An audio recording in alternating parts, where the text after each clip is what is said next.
Hello, New York City candidate.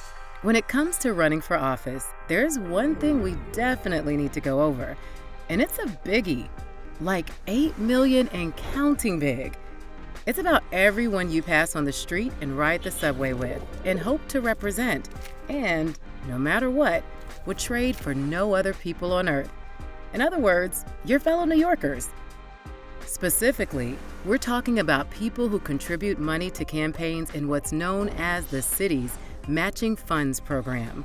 How does it work? Like this. For every contribution made by, let's just call them New York Nate, the city matches it at a rate of 8-1.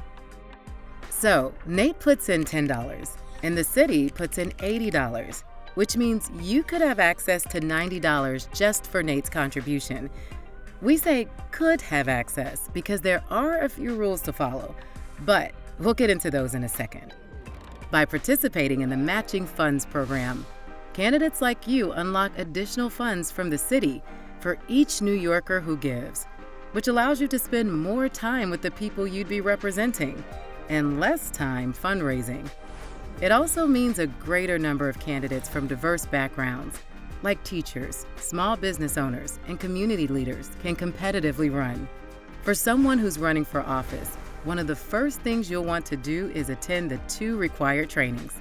One for you and your treasurer, and one for just your treasurer.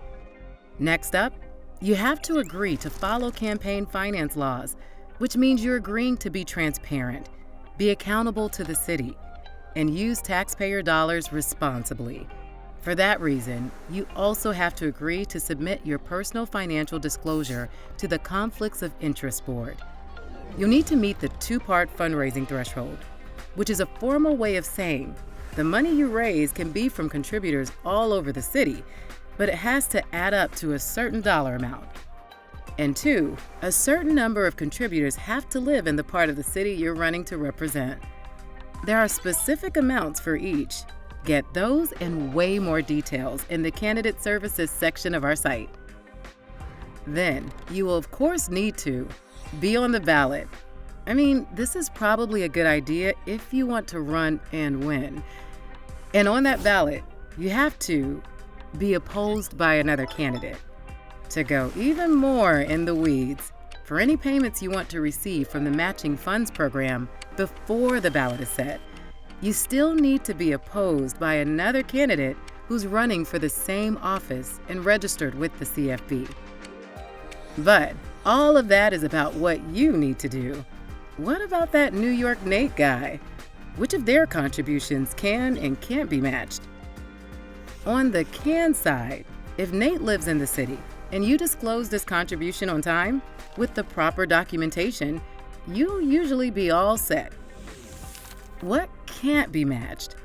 Contributions that come from non-New York City residents. Sorry, Long Island, you're still not a borough. Or those that come from any one-time employees or vendors of yours. Or from anyone in the New York City Doing Business database. Or from the family members of registered lobbyists. Or those that are reported without required documentation. Finally, though you can receive non-monetary contributions, those can't be matched. As much as the city would love to give you 8 tacos to match the one your donor bought you, it has to be money. There are more rules, but they can get a bit complicated. So check our site or contact your liaison. Note, you may have to return public funds if you don't make the ballot, or if you fail to document your expenditures accurately.